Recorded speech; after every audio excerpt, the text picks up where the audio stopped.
Olá, sétimo-anos, vamos trabalhar o capítulo 3, Paisagens Naturais Brasileiras, né? Nesse capítulo nós vamos dar mais ênfase à questão das formas dos climas, né? Formas do clima que, na realidade, é influenciado pelas formas de relevo, né? Que tem na natureza, né? A gente chama de paisagens naturais, que a gente já viu no sexto ano. Aqui está mostrando um pouquinho a ideia da erosão, né? E a movimentação dessas massas acabam formando os relevos, né? E esses relevos também vão influenciar na forma dos climas, né? As próprias rochas, né? Aqui tem algumas classificações de relevos, né? Formas de relevo, né? As partes mais laranjas são os planaltos, daí temos as depressão, tá em verde, e o amarelo que é planícies, né? Que é mais no litoral, nas bacias hidrográficas, né? Ok? Aí aqui tem um pouquinho sobre as dinâmicas dos climas, né? Ou dinâmica climática de cada região, conforme as suas influências, né? De biomas, né? Altitude, elas vão influenciando no clima, né? Os tipos diferentes de clima. Que são movimentos também de massas, né?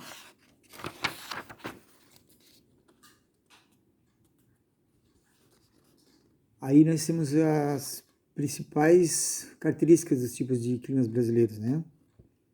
Legal? Equatorial úmido, litoral úmido, clima tropical,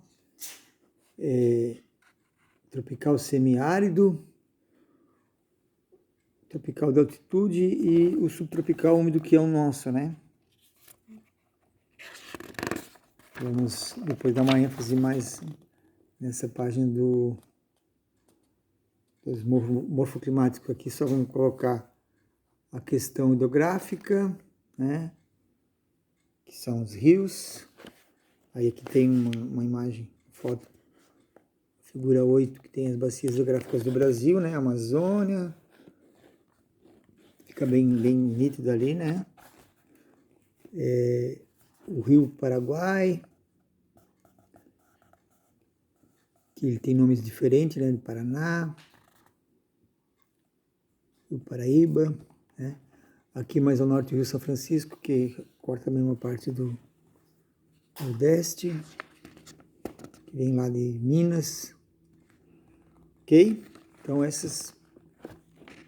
os relevos acabam influenciando nos rios, né? Aqui na Amazônia, né, dois tipos de águas diferentes, que é um efeito natural. O rio como hidrografia, forma de transporte. Acima aqui temos a transposição do Rio São Francisco, temos aqui hidrelétricas, são formas diferentes de utilização do rio, das bacias hidrográficas. Aqui nós temos densidade demográfica.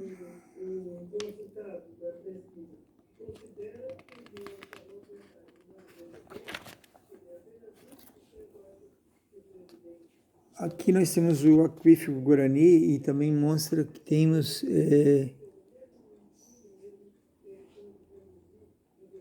o sistema aquífero Grande Amazônia, então, que vai lá do Acre, aqui, do Acre, Amazônia até Roraima e até Belém do Pará. E o aquífero Guarani, que do Mato Grosso até a Argentina, né? Então é águas subterrâneas, os aquíferos. Aqui nós estamos na página 57, que é o tema principal que nós vamos trabalhar nesse capítulo, legal? Domínios morfoclimáticos, natureza e impactos ambientais. Com base na relação entre relevo, clima, vegetação, o geógrafo Aziz Nabi Zaber, 1924-2012, dividiu o território brasileiro em 6 domínios morfoclimáticos, que é essa figura 14 aqui. Então, nós temos domínio amazônico, cerrado, mares de morros, que é o litoral, caatinga, pradarias, aqui no Rio Grande do Sul, né, e as faixas intermediárias, né, de transição. Né. Legal? E uma floresta equatorial como a floresta amazônica, a vegetação certamente é o elemento mais visível da paisagem, né? Mas essa vegetação provavelmente não terá as características atuais, sem a temperatura elevada, a quantidade de rios e planícies e chuvas abundantes dos vales onde ela ocorre. Então, a característica do tipo de vegetação depende do clima, né, da chuva, né, do relevo, ok? Seria mais ou menos nesse sentido. Os domínios amazônicos dos mares, morros e das araucárias apresentam originalmente grandes áreas recobertas por florestas. Os domínios... Tomar uma aguinha. Da caatinga, das pradarias e do cerrado exibiam originalmente arbustos e vegetação rasteira.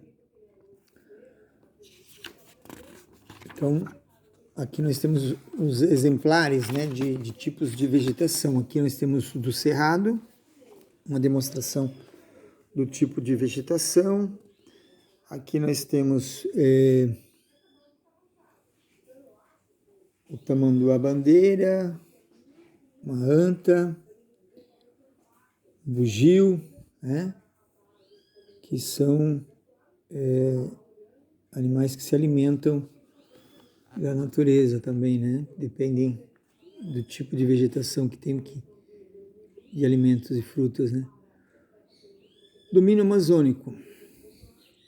Então aqui nós temos uma característica de como que se caracteriza o relevo, né, da floresta amazônica, um esquema, né, que é diferente do nosso litoral aqui, que tem forma de V, né, aqui não, já há uma distância grande caracterizando os diferentes relevos, né, e tem a ver com o processo de sedimentação também, né. Aqui nós temos os mares de morros, que eu falei que é em forma de V, dá para ver bem certinho aqui nas montanhas, né? Certo? São áreas da Floresta Atlântica, são características da nossa região litorânea.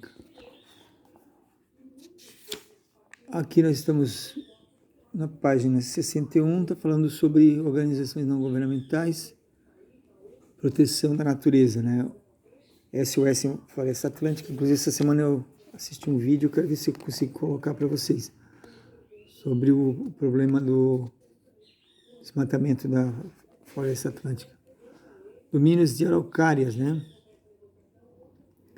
Araucárias também tem um tipo de relevo, né? Uma altitude maior, né? Aqui tem as imagens da realidade, que é de Cambará do Sul, do Rio Grande do Sul. Aqui nós temos o cerrado, que é um outro tipo de árvores, né? Legal. Vamos para a caatinga. Aí aqui nós temos a plantação de uva, né, em São Francisco do Sul. Então a água contribui lá no Nordeste para a produção de uva. Domínios de pradarias aqui no Rio Grande do Sul, criação de gado. Essa figura que está mostrando no Rio Grande do Sul o deserto, né? que é causada justamente por excesso de uso do solo, que é a erosão. Faixa de transição, né? Aqui está mostrando algumas faixas de transição entre um domínio e outro. Aqui um pouquinho uma bandeira, uma poesia. Vamos para Brasil, unidades de conservação. Aí tem um mapa mostrando vegetação original, floresta amazônica, campo amazônico, Mata Atlântica, Cerrado, Caatinga, Mata Araucárias, Pantanal, Campo Limpo e Mangue, Restinga.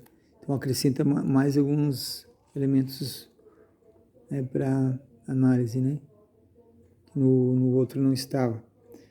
Aqui nós temos conservações federais, né? Unidades de conservação. Temos vários pontos de conservação, que isso é importante também destacar a conservação, né, da fauna e da flora. Ok? Estou falando de biodiversidade, biotecnologia. Eu vou passar aqui para as perguntas. As perguntas estão na página 72. Ok, sétimo ano? Então, você em ação, pratique. A questão 1. Como o processo erosivo ajuda a formação do relevo? Ou forma o relevo? Descreva com suas palavras as principais características da bacia a seguir e depois indique qual seria o uso mais adequado às suas águas. Bacia Amazônica, Bacia de São Francisco, Bacia do Paraná. A 3. Domínios morfoclimáticos combinam uma série de elementos naturais que são, por eles, podem ser relacionados. Por que eles podem ser relacionados? Então, domínios morfoclimáticos combinam uma série de elementos naturais. Quais são os elementos naturais que formam essa forma, né? Morfoforma de climas, né? Porque eles podem ser relacionados. A 4. Quais são as principais causas da degradação do domínio dos mares e morros? Em sua opinião, o que pode ser feito para mudar esse cenário, que é a nossa região litorânea, né? A 5. Por que o Pantanal pode ser considerado um mosaico de paisagens? A 6. No Brasil encontram-se importantes reservas de água subterrânea, que atraem interesses de muitos países. A água pode ser usada para diversas atividades como o abastecimento da cidade, irrigação, agricultura e até para o uso industrial. Mas a retirada da água exige cuidados para evitar problemas como a acomodação do terreno, a contaminação da água e seu uso em excesso, o que pode comprometer a capacidade natural de reposição. Considere esses aspectos e redija um texto com o seguinte título: Águas subterrâneas, usos e impactos no Brasil. Ok? Então seria isso por enquanto, né? Para a gente analisar, são 6 questões só.